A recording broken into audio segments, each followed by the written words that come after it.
Can you sit, man? Don't mean to cramp you up here, sir. We ain't getting no AC. I got it.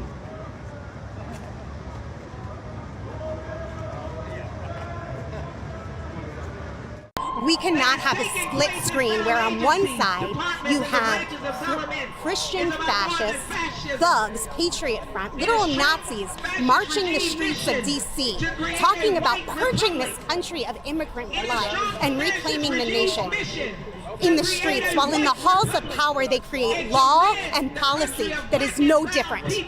We can't have that celebration on the one side and the decent people sitting at home watching fireworks doing nothing. We need a people that's acting with courage and conviction and all of humanity in our hearts and saying enough. We will not allow that cruel and brutal future. What's up, family? So by now you've seen this photo. It's everywhere. We'll get to it in a second, and it's on every timeline, every news channel, every group chat right now. You got this split screen, the media put together, masked men marching through DC on one side and the regular Americans sitting at home watching fireworks, minding their business on the other side. And they want you to look at that split screen and feel something specific. So let me ask you the real question before we go any further. Does this look real to you, or does it look like a show? And we're going to break this down. The bus, the march, the media reaction to all of it. No yelling, no wild claims, just common sense the way we always do it here. Now, look, I know this topic is serious for a lot of people, and I'm not taking that lightly, but serious topics are exactly where you need to slow down and think the clearest. Black women on the metro here in Washington, surrounded by those folks from the Patriot Front. And then on the left is that classic photo of Elizabeth Eckford surrounded by fellow students at Little Rock's Central High School. She is one of the Little Rock Nine. The parallels here, the symmetry here is startling, Michelle. That photo is probably Pulitzer worthy. It's a little early to start talking about that, but that photo is one instance of a woman on a bus surrounded by people who are wearing masks, who are about to march in Washington carrying Confederate flags. But I see that photo and I see America's workplaces. I see America's school systems. I mean, those men are wearing masks, but they go and they surround women like her in their workplaces. They will go back to a place where they can take off their mask, and then they will be working someplace where their noxious ideas, will be put in place in hiring decisions, in decisions about who gets a mortgage and who doesn't. However, when I look at them marching, trying to project power, I don't see power. I see fear. Yeah. I see the projection of fear. I see people who are afraid of a future that has already arrived. They are afraid of an America that is multicultural. They are worried about a multicultural democracy. They are worried about losing power. They want to create an America where white people and white men are dominant. And, America has to then decide, do we want to hold on to our superpower status? Do we want to be prominent in the world, or do we want to be a supremacist nation? I see exactly what you see when you say you see fear, because they know what they have done with being the majority in this country. And so their concern is that we, black women, brown women, the black and brown folks who at some point will inherit the majority of this country, will do the same thing to them that they have done to us. All right. So that's the clip everybody's talking about. A woman on the DC Metro sitting there, and she's surrounded by a group of men in masks, matching khakis, same gear head to toe. And the timing is right there on July 4th. That's the moment that got clipped, packaged, and sent out to the whole country in about an hour. Now, here's where it gets big, because major news anchors, not some random account with 15 followers, actual anchors on actual networks, looked at that photo and compared it to Elizabeth Eckford. As you guys seen, they compared it to Elizabeth Eckford right here on the screen. So that's the young woman from the Little Rock Nine walking into Central High School in 1957, surrounded by an angry white mob while integration was happening. That comparison is enormous. That's one of the most painful, most important images in American history. and it got placed right next to a subway photo from this year, like it's the same thing. So let's slow down and ask plainly. Did anybody touch her? Did anybody threaten her to her face? Did anybody put a hand on her? And from everything shown, no. She sat there, they stood around, and the train kept moving. And that's what actually happened. And what got implied was something completely different, something violent, something dangerous, something on the level of 1957. And look, we've seen real violence happen to people just minding their business on trains and buses in this country. People stabbed, people attacked for doing absolutely nothing. And when those cases happen, a lot of the times coverage is quiet, almost like it never made it to the anchor desk at all. So compare that reaction or lack of one to the reaction this photo got in 24 hours. That gap right there tells you something. Now, to be fair, I'm not going to sit here and act like the fear wasn't real for people watching the clip. If I saw a group of masked men surrounding somebody I love on the train, stomach would turn too. Most likely. That reaction is human and is honest. So I'm not questioning the fear. I'm questioning the setup that produced it.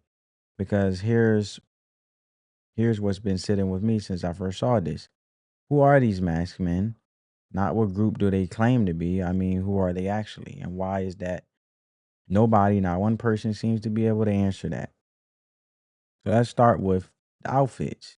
Because this is where common sense kicks the door open. Same khakis, same mask, same shields, same exact shade of matching gear from head to toe on every single person in that group. Now, family, think about that for a second. When's the last time you saw the real grassroots group, a bunch of regular guys who supposedly just found each other online, show up looking like they walked out of a uniform catalog? Grassroots is messy. Grassroots is mismatched jackets and somebody's cousin in the wrong color shirt. This wasn't that. This was coordinated, ordered, and pressed. And then you got the timing. Dropped right on July 4th. The one day this whole country is supposed to be looking at fireworks and cookouts and not marching men in masks on his 250th birthday. And it happened during the week where the news cycle was locked on something completely different. A conversation about power shifting in this country that a lot of people in charge did not want front and center. Funny how that works. That's all I'm saying. Now, here's the part that really gets me because nobody can name these people. Not conservatives, not Republicans, not one person from Trump's team. Nobody stepping up and saying, "Yeah, I know that guy," or "We organized with them before." No connection anywhere. And I'm just asking questions using my critical thinking. I'm not telling you what to think. We're just having a conversation. But I want you to sit with that because usually when a group causes this much noise, somebody in that political space has a name, a history, a receipt. Here, silence. Straight up nobody. So let's ask the plain question.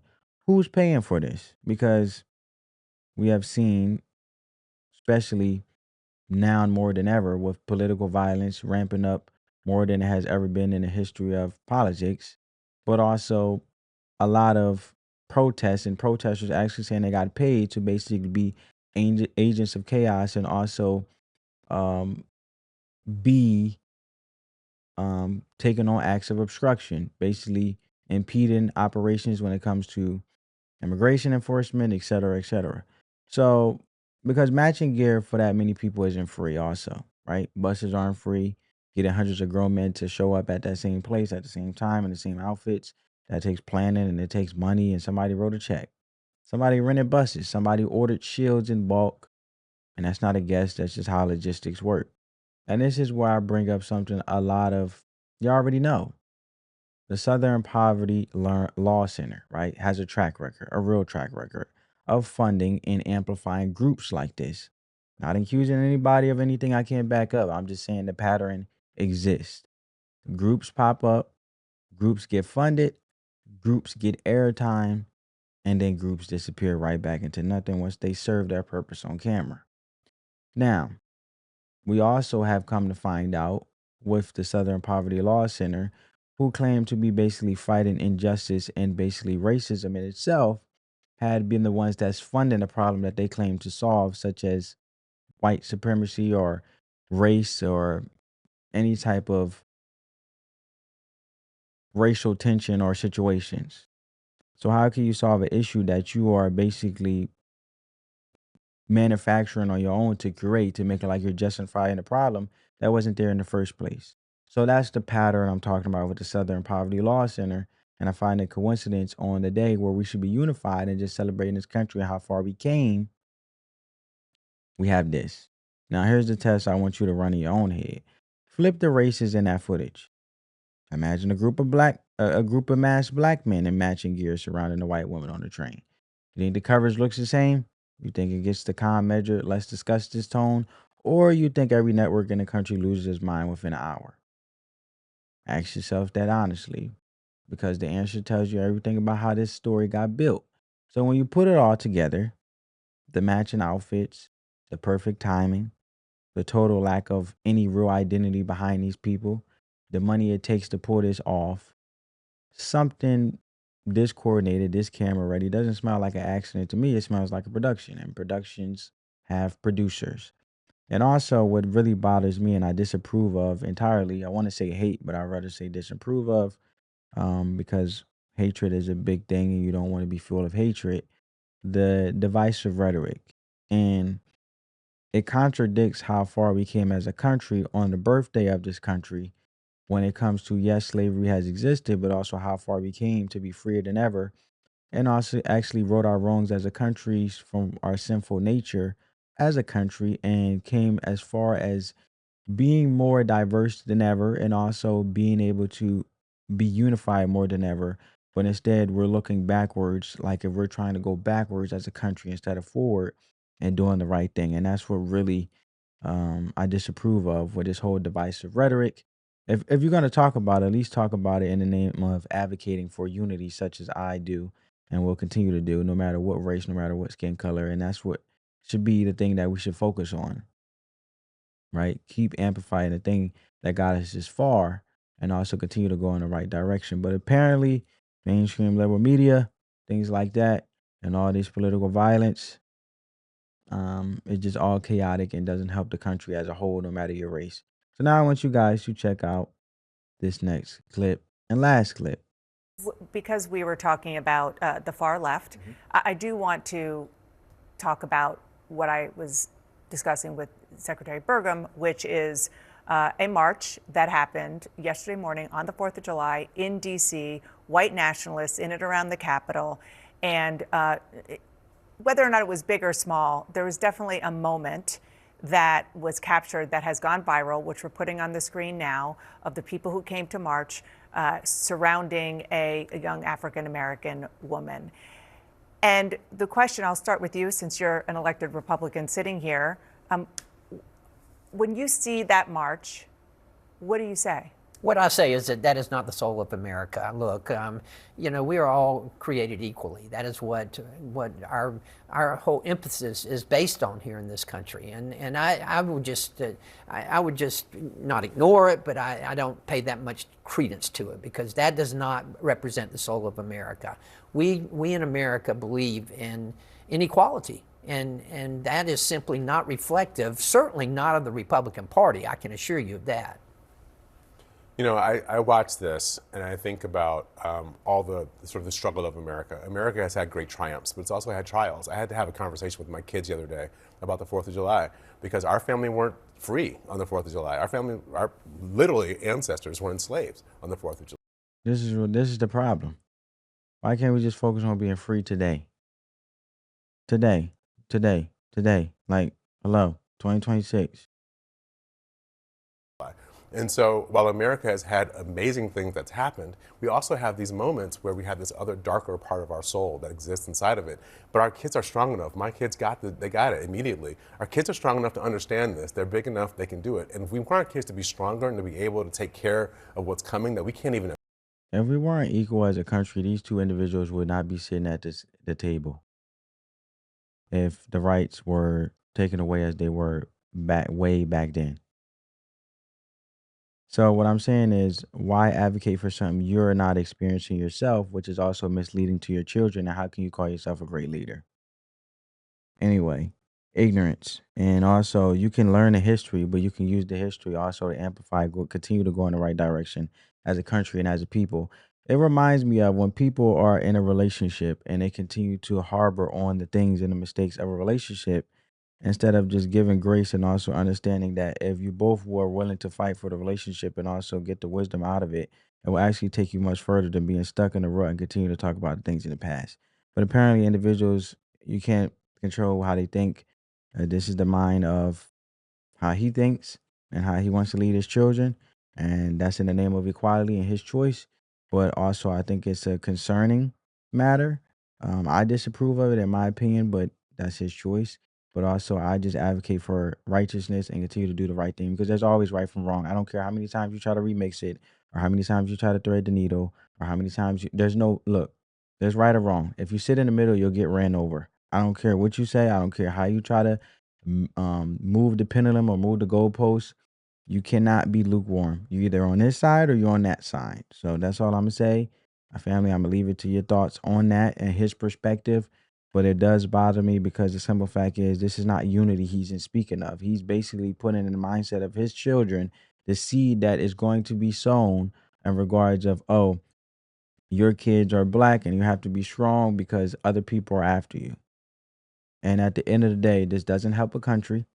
This tears down a country, and it doesn't help in the name of unity make us better as people, make us better as a country, because we're always looking at skin color and history to determine how we should just love one another regardless of race and uplift each other and build each other up. He's speaking of basically in the name of tearing down his kids, also this country, if you really look at it. Imagine the world they're going to inherit. We've got to give them all the facts so that they're able to compete. And right now, the president's approach is to ignore the tough parts about America, and that's going to make our kids not able to deal with the hard parts in their own lives. I mean, I think that's a part of the exceptionalism, though, I would say, Jamal, right? You think about the history of our country, where our ancestors began and where we are today. Now, And I'm not exactly, and I'm not going to pause it again, but the facts is he's telling the half truth. Yes, there's history, but there's also how far we came, as which he's getting to. So you're telling your kids to have truth, and when they get out into this world and realize the actual truth that it's not even bad as it actually is, and nobody's after me, I hope he has an answer to that. agree with you. There's certainly still trials that we must overcome. But man, you think about the past couple hundred years where we couldn't read, couldn't do basic math. We've had a black president. We see black entrepreneurs, inventors, creators. We're dominating in so many different sectors. I'd like to see us do a bit more in the science and business realm, but we're slowly getting there. And so to me, that speaks to the essence of who we are. We're imperfect, we're flawed, and yet the system enables us to continue to improve. Why won't the president? Why won't the president make that case, though? That's what I exactly. wanna know. Would you vote for me then if I ran for president? I mean, I might vote for you. what I will also tell you is that Republicans aren't necessarily coming out and condemning this. The reason why we have white supremacists marching on the streets of Washington, D.C. is because he pardoned everyone who stormed the Capitol on January 6th. He has emboldened the white supremacists. So where is the Republican Party, including the president, in speaking out when it comes to these white supremacists on our streets? You know the irony here. I mean, we look at this panel here. And who is the grandson of a sharecropper? Who is the son of a shift worker in a paper mill? Who is the first one in his extended family to go to college and to graduate? And now he's walking the halls of Congress. You want to talk about the American dream? I've lived the American dream. There you have it. And that's what's important. That's what's important. But all these distractions, like I said, productions having producers create this chaos in the name to slander someone they disapprove of. You'll never win. You're better off just telling the truth. You're going to keep lying on somebody, and eventually you're going to convict yourself. Now, look, let's zoom out because there's a bigger conversation happening in this country, and I think that's exactly why this story landed when it did. The real conversation, the one that actually matters for your wallet, your futures, is about the far left gaining real positions of power in this country. People inside the party making decisions, shaping policy, and a lot of Americans, black, white, it don't matter, are getting uncomfortable watching it happen. And here's the pattern I want you to start noticing, because once you see it, you can't unsee it. Every single time that conversation about the far left starts heating up, right on schedule, some other story shows up to change the subject. It's almost timed. It's almost like clockwork. It's like a mass march, a viral photo, a split screen ready to go before the ink even dries.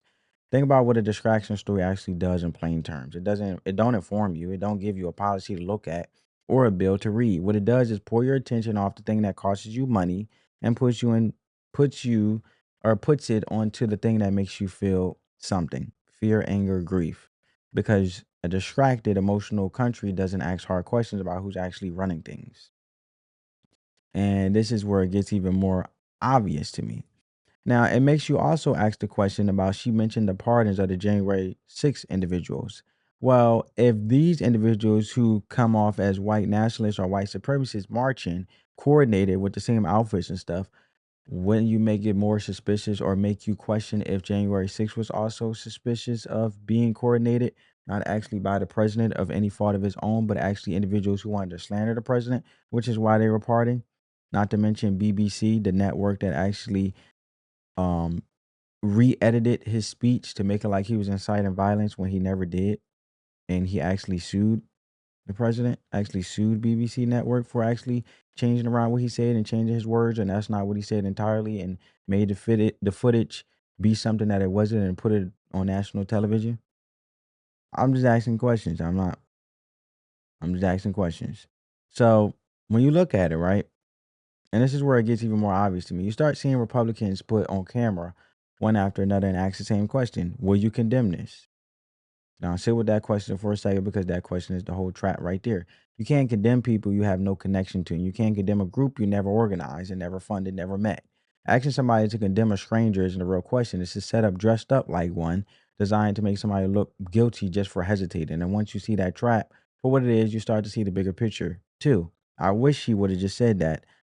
This Republican here on the screen, his name is Buddy Carter, because they tried to trap him asking a question in the beginning of this clip on CNN with this panel.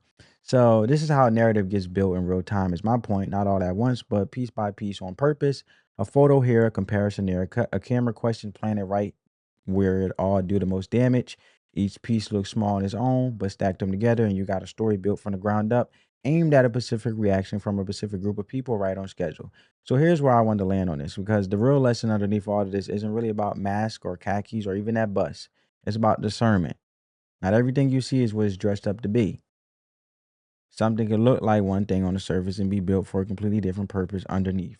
And that's true with this story. And honestly, that's true with a whole lot of what gets fed to you every single day. So here's the practical wisdom I want you to actually walk away with. Slow down before you react. That's it. That's the whole move. And before the anger sets in, before you're typing out a comment full of explanation points, ask yourself one question: who benefits from me feeling this way right now? Not who's right, not who's wrong, who benefits? Because most of the time, once you answer that question, honestly, the whole picture changes. And now let me talk to the folks watching this who aren't spiritual at all, because I don't want you tuning me out for what's coming next. This ain't about religion for you, if that's not your thing. This is just a pattern recognition, plain and simple. It's the same skill you use when somebody's trying to sell you something that sounds too good or too dramatic or too perfectly timed. You slow down, you look at the pattern, and you protect your peace and your attention, because your attention is the most valuable thing you own. And people are fighting over every single day. So don't hand it over for free to something built in a studio. Now, for those who do walk with faith, let me bring it to something that's been sitting with me the whole time when I put this together. First Theologians chapter 5, verse 21 says, test all things, hold fast to what is good, and that's it. That's the whole verse. And it's simple on purpose. It's not saying reject everything you see. It's not saying trust everything you see either. It's saying test it first. Look at it closely before you let it settle into what you believe as true. That's exactly what we did today with this photo, this march, the whole manufactured moment. That's why I said I'm just asking a question. I asked a lot of questions, actually. So we tested it before we accepted it, and that's the whole point. Not to tell you what to think, just to remind you to think before you feel. So let me know in the comments, do you see this the same way I do, or do you think I'm reaching on this one? Either way, I want to hear it. Like the video. Share this with somebody who needs to slow down before they react. Subscribe to the channel and turn on the post notifications so you don't miss the next one. Spread that peace, love, and positivity. Let the love supersede the hate. Test what you see before you let it become what you believe. Peace.